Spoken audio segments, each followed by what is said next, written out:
Tolong, Mbak Ara. Tubuh Dewi merosot ke bawah, terduduk di ubin teras.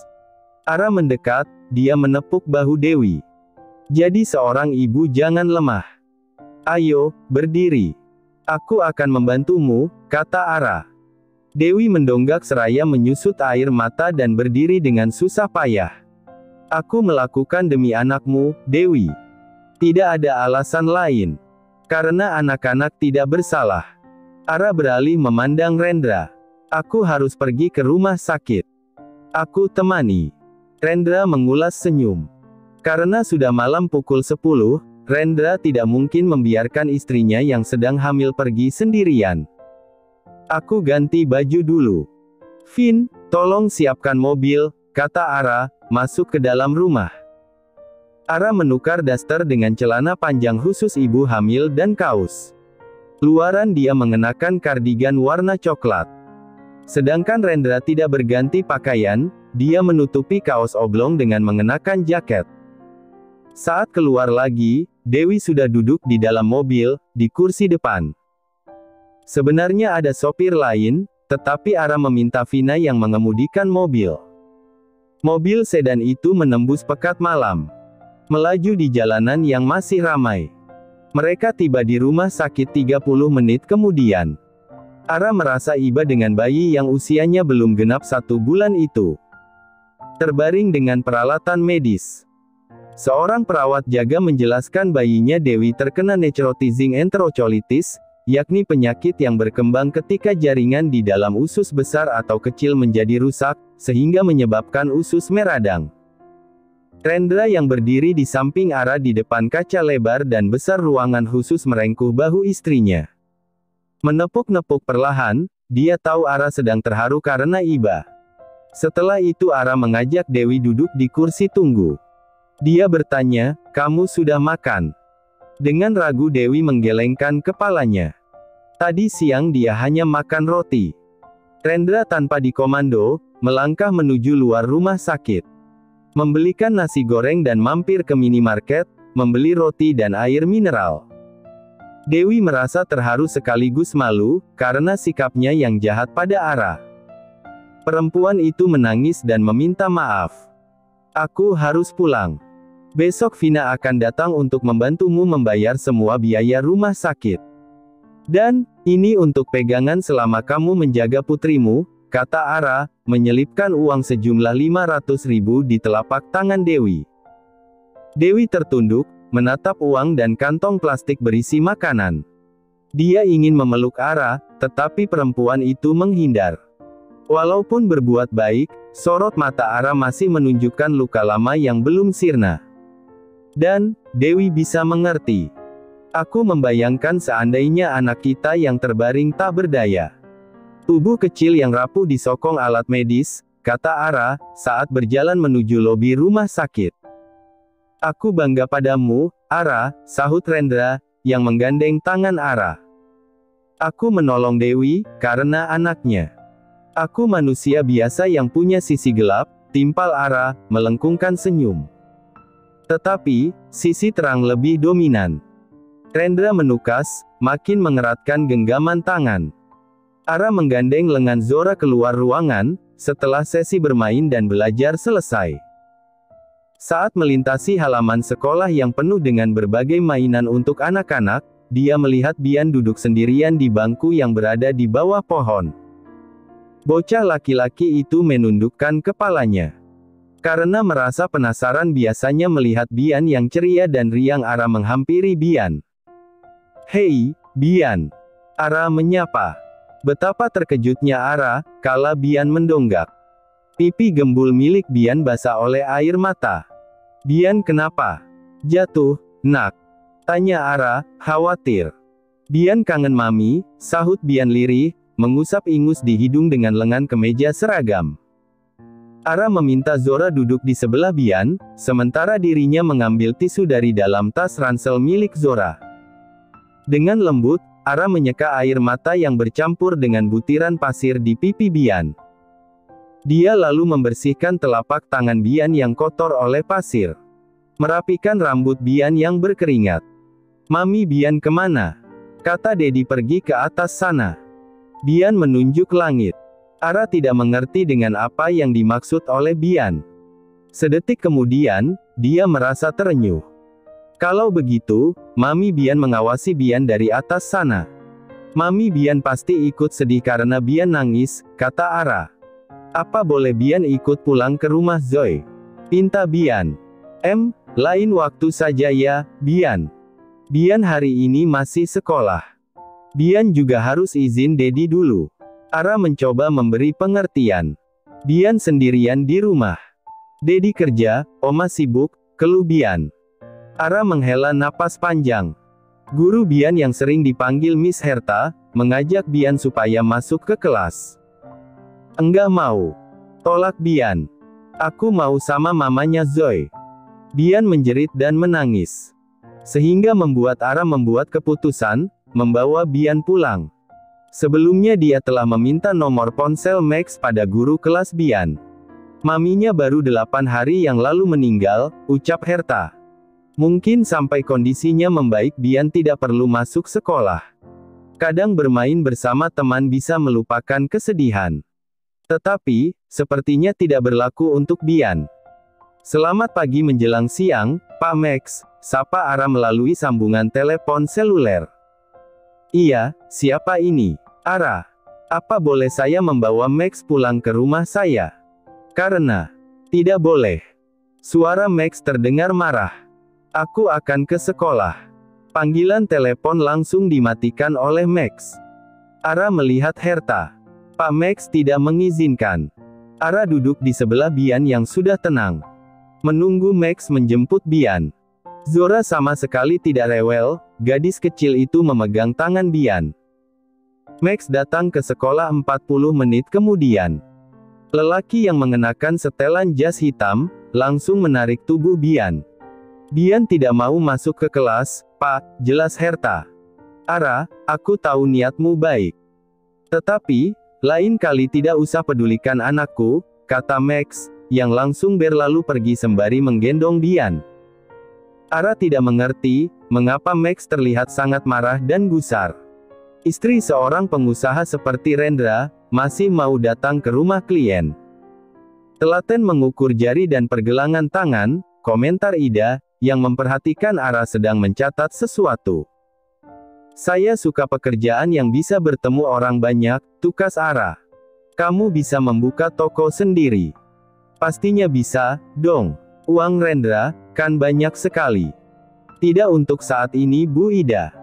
Saya masih suka keluyuran. Ara berkelakar. Benar-benar perempuan yang tidak memanfaatkan suami. Ara hanya mengulas senyum. Tentu saja dirinya bisa memanfaatkan Rendra sampai titik darah penghabisan. Seusai dari rumah Ida, Ara meminta Pak Har sopirnya ke minimarket. Dia ingin menemui Dewi. Menyuruh mantan adik iparnya menunggu di teras minimarket. Pak Har dengan sigap membuka pintu mobil untuk Ara. Terlihat Dewi duduk di salah satu kursi. Ayo, ajak Ara.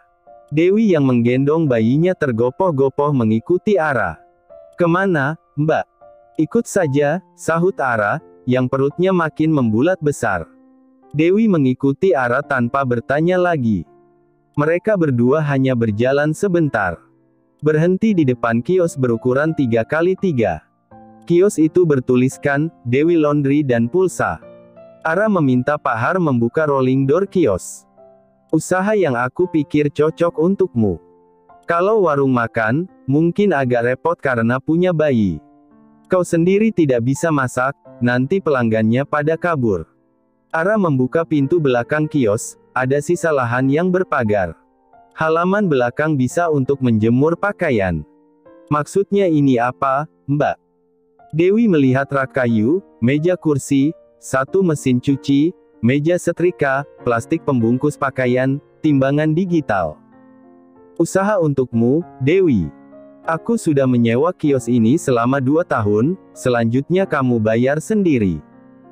Ara mengusap perut buncitnya karena si jabang bayi bergerak.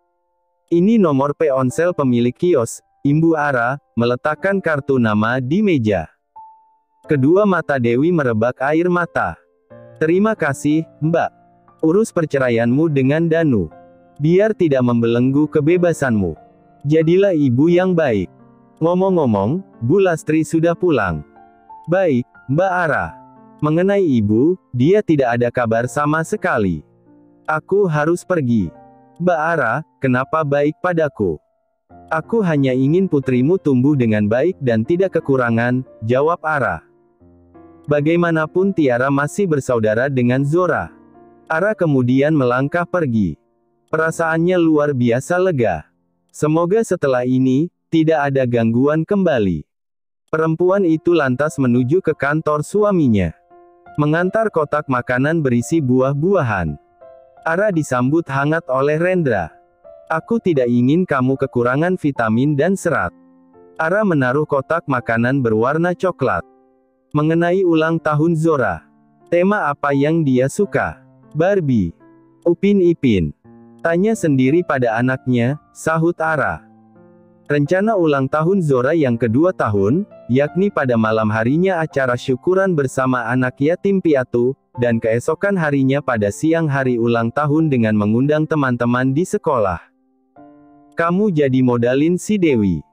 Tanya Rendra, mencomot buah stroberi. Iya. Bantuan terakhir. Semoga Dewi bisa berubah. Ya, semoga saja. Pasien di ruang anggrek sudah meninggal dunia. Reni bertanya. Kamu kelamaan ambil cuti. Ibuku sakit, gara-gara terjatuh di kamar mandi, kata Reni. Dia membereskan tas dan berlalu dari ruang jaga. Pukul 22.15, Reni sampai di tempat kos. Dia ingat surat dari Malea, namun lebih memilih mengabaikan. Berpikiran surat tersebut tidak penting. Setelah mandi dan berganti pakaian, Reni yang teramat lelah, segera berbaring di atas tempat tidur. Dia memeluk guling, dan tidak butuh waktu lama, Reni bisa tidur.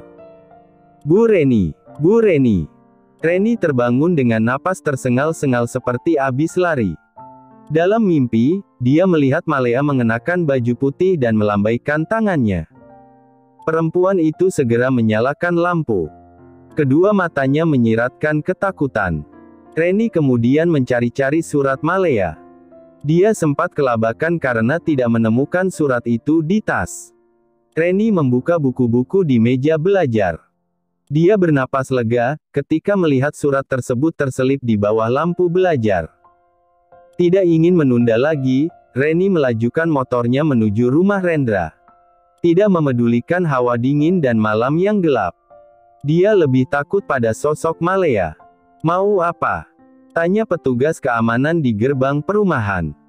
Saya ada hal penting, Pak. Reni menunjukkan surat dari saku jaketnya. Harus sampai malam ini juga.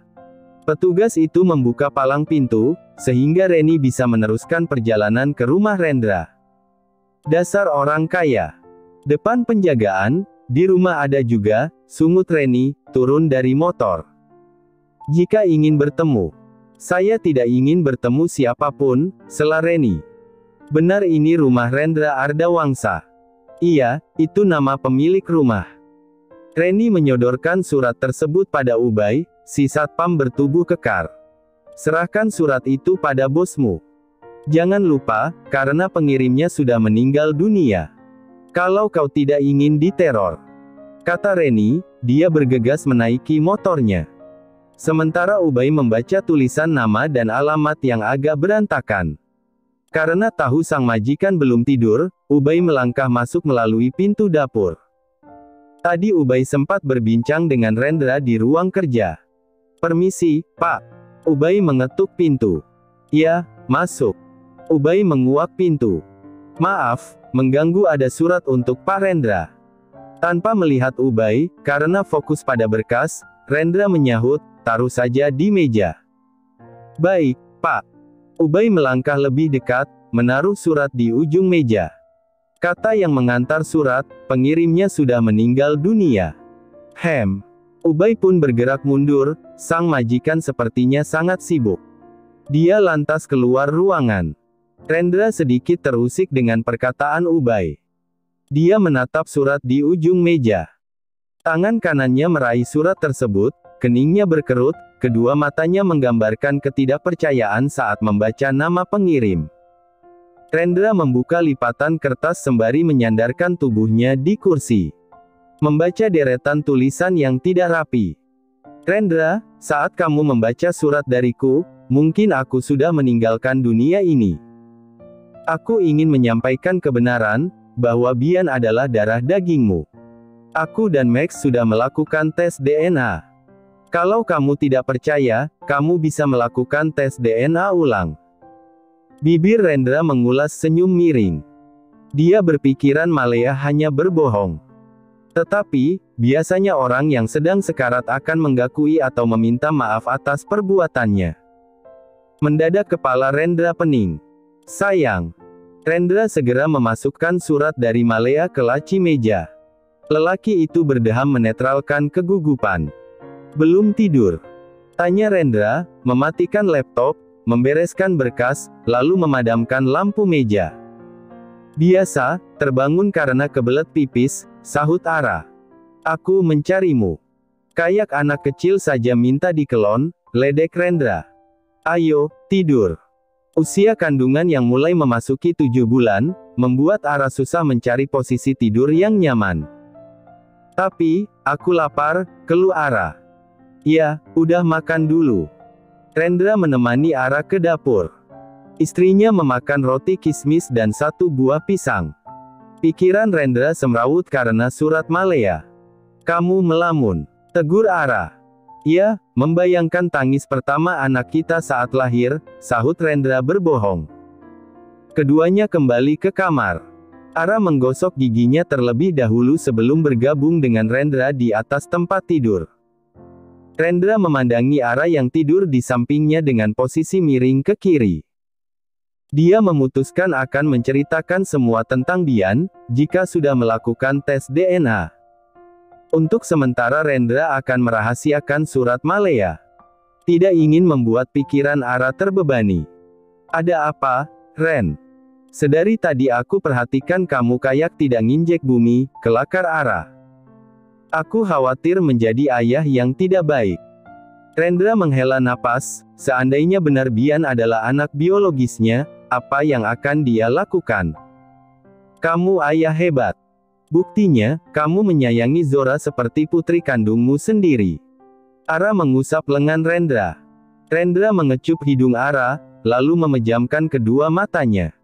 Dia tidak tidur, dia sedang memikirkan bagaimana cara mengambil rambut atau sesuatu yang bisa dijadikan tes DNA. Mengapa Max tidak mengatakan apapun mengenai Bian? Haruskah bertanya secara langsung pada lelaki itu? Rendra, kamu sudah tidur? Ya. Di sekolah Zo akan ada perayaan Hari Ayah pada hari Sabtu. Kamu bisa datang, tidak? Tentu saja aku bisa. Untuk anak-anak kita, aku bisa meluangkan waktu. Rendra memangku Zora. Setelah acara senam bersama para ayah, dilanjutkan melihat seorang pendongeng yang berada di tengah-tengah. Kedua mata Rendra, sesekali mengawasi Bian yang berada di dekat Max. Setelah diperhatikan wajah Bian, mengingatkan Rendra pada Janendra semasa kecil. Otak Rendra sedang berpikir keras bagaimana mengambil rambut Bian. Saat bertemu pandang dengan Max, Rendra tersenyum tipis. Sedangkan Max lebih memilih membuang muka. Zora memilih bersama Ara yang duduk di kursi taman. Rendra berpura-pura berpamitan ke toilet. Dari salah satu guru yang diajak mengobrol, dia tahu kelas Bian. Rendra menyelinap masuk ke kelas bercat putih, yang penuh gambar-gambar binatang, angka, huruf, dan tumbuhan. Setiap ruang kelas ada kamar mandi dengan 3 wastafel dan 2 bilik toilet. Di dekat wastafel ada deretan sikat gigi, yang masing-masing ada nama pemiliknya. Rendra mengambil punya Bian, memasukkan ke dalam saku celana. Ketika keluar, Rendra terkejut karena ada salah satu wali murid, yang menatap Rendra. Saya melihat-lihat kelas, ujar Rendra. Apa Anda salah satu wali murid dan pengusaha yang kadang memberikan dana untuk perbaikan sekolah? Ya, begitulah. Saya permisi dulu. Rendra buru-buru keluar ruang kelas. berderap cepat menyusuri koridor yang panjang. Rendra. Max menghadang langkah Rendra. Ada apa? Max menaruh undangan ulang tahun Zora di telapak tangan Rendra. Putraku tidak bisa datang ke pesta ulang tahun Zora. Kenapa tidak bisa? Bian tidak ada masalah dengan putriku. Aku orang tuanya, berhak membatasi dan menentukan dengan siapa Bian berkawan, kata Max. Karena masa lalu kita. Itu sebenarnya yang menjadi masalah. Tidak apa-apa, tidak rugi. Rendra melanjutkan langkah, menuju istri dan putrinya. Zora capek, acara juga sudah hampir selesai. Lebih baik kita pulang, kata Ara. Bicara apa dengan Max? Dia tidak mengizinkan Bian datang ke pesta ulang tahun Zora, sahut Rendra. Ara menarik napas dalam-dalam, mengembuskan pelan. Karena masa lalu kalian, dapat dimengerti Max menjaga jarak. Setelah mengantar Ara dan Zora pulang, Rendra menemui seorang teman yang bekerja di lab di salah satu rumah sakit. Berapa hari? Tanya Rendra. 2 hari. Karena kau membayar sangat mahal, Kinan menjawab. Kita bertemu di sini lagi. Baiklah, aku akan segera mengabarimu. Dewi sedang menyusui bayinya ketika pintu depan diketuk beberapa kali. Perempuan itu melihat jam dinding yang menunjukkan pukul 10 malam. Perlahan Dewi merebahkan bayinya di atas kasur. Di samping kiri kanan, ditaruh bantal. Dewi membenahi letak beradan dasternya, kemudian keluar kamar. Dewi membuka pintu lebar-lebar. Dia tidak melihat siapapun, namun saat pandangannya terarah ke bawah, Dewi terperenyak kaget. Tampak Lastri terbaring di ubin teras, bibir perempuan tua itu perot ke kiri. Ibu, apa yang terjadi? Dewi bersimpuh di dekat Lastri. Ku yang ajal. Lastri kesulitan bicara. Dewi membongkar tas milik Lastri. Dia menemukan obat dan hasil medis rumah sakit. Lastri terkena stroke. Perempuan tua itu ditipu habis-habisan. Saat terjatuh dan kena stroke, Lastri dibuang pur. Ibu bisa jalan. Lastri menganggukkan kepalanya. Hanya tubuh bagian kanan yang lumpuh. Dewi bersusah payah memapah tubuh Lastri masuk ke dalam rumah. Bayu yang memperhatikan dari dalam merasa geram dengan ulah ibunya. Sudah aku bilang, Put hanya memanfaatkan ibu. Sudah, Mas Bayu. Sudah kejadian, kata Dewi, membimbing Lastri berbaring di kursi panjang. Karena ibu sangat bodoh. Sekarang tidak ada uang, dibuang. Ibu, kapan bisa berubah? Bayu tidak dapat menyembunyikan kekesalan. Jangan sok. Kamu. Ibu kena musi. Bah. Diomelin. Lastri menyahut terbata-bata. Aku harap setelah ini ibu tidak berulah lagi, ujar Bayu. Sebenarnya Dewi juga merasakan kejengkelan yang sama dengan Bayu. Namun, dia memilih menahan emosi. Lastri tetaplah ibunya. Beban Dewi bertambah selain mengurus bayi kecil, dia juga merawat sang ibu. Ara merasakan perubahan sikap Rendra yang sedikit bicara. Sering melamun, sering menghindar. Tidak sehangat biasanya. Untuk menghilangkan kebosanan, Ara menyalakan televisi. Ada acara pembukaan toko perhiasan milik seorang selebritis. Ara hampir memindah sambungan televisi saat melihat kalung dengan hiasan batu permata yang dikenakan salah satu model. Bagaimana bisa desainnya bisa sama dengan desain miliknya? Ara menuju meja kerjanya, dia ingat membuat sketsa desain kalung di buku sketsa. Dia membuka satu persatu halaman demi halaman buku sketsa. Dan, tidak menemukan gambar desain. Ara terduduk di kursi, ada 2 halaman yang sobek. Tanpa bukti Ara tidak bisa berbuat apa-apa. Akibat kecerobohan menenteng buku sketsa dan laptop kemana-mana. Ara menoleh kala Rendra masuk kamar. Suaminya hanya tersenyum biasa tanpa menyapa. Kemudian masuk ke kamar mandi. Sementara dirinya melanjutkan membuka buku sketsa lain, berharap menemukan gambar desain kalung. Kenapa belum tidur? Tanya Rendra. Aku sedang mencari gambar sketsa. Kau tahu, merek Leaves. Milik Jenny Halim. Kalung khusus untuk pesta, sama persis dengan milikku. Aku menggambarnya di salah satu. Sudah aku bilang, jangan menggambar di kertas. Karena kamu ceroboh, Rendra menyela ucapan Ara. Rendra. Lirih Ara, tidak percaya suaminya berkata demikian. Rendra berlalu dari kamar setelah mengenakan kaos dan celana kulot panjang. Ara mengikuti Rendra sampai ke ruang kerja. Ada apa? Apanya yang ada apa? Akhir-akhir kamu berubah sikap, sahut Ara, menutup pintu ruang kerja. Itu hanya perasaanmu, Ara. Hormon kehamilan membuatmu sensitif, kata Rendra. Katakan ada apa? Desak Ara. Perasaanku mengatakan kamu menyembunyikan sesuatu. Rendra mengusap wajahnya sendiri dengan kasar. Dia menarik laci meja. Mengeluarkan 2 lembar kertas yang berbeda. Aku minta maaf, karena tanpa sengaja mengabaikanmu. Kenyataan ini membuatku tidak tahu harus bagaimana. Rendra menjajarkan 2 kertas tersebut di atas meja. Ara mendekat ke arah meja. Apa ini, Rendra? Surat dari Malea dan hasil tes DNA. Bian adalah darah dagingku. Jelas Rendra. Ekspresi terkejut jelas di guratan wajah Ara. Dia membaca surat Malea terlebih dahulu, kemudian hasil DNA. Aku dan Malea pernah berhubungan intim sekali, sebelum kami menikah. Di malam pertunangan kami. Rendra menghela napas, namun rasa sesak dan pengap tidak hilang. Khawatir dengan sikap Ara. Ara menaruh kembali surat di meja. Memandang Rendra lekat. Pantas saja wajahnya mirip perpaduan antara kamu dan Janendra. Aku pikir hanya kebetulan saja. Kamu tidak marah. Suara Rendra terdengar tercekat. Marah. Itu masa lalumu, waktu itu kita belum terikat pernikahan. Aku tidak marah. Ya, hanya terkejut, ungkap Ara. Syukurlah. Rendra menarik napas panjang. Dari kemarin dia ingin mengatakan yang sebenarnya, tetapi khawatir dengan reaksi Ara.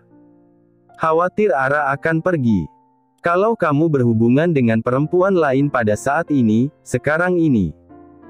Aku sudah jadi istrimu, mengandung bayimu dan kamu selingkuh. Ara menjeda ucapannya, dia tersenyum sinis. Aku sudah menyiapkan tongkat bisbol. Siap memukul dengkulmu.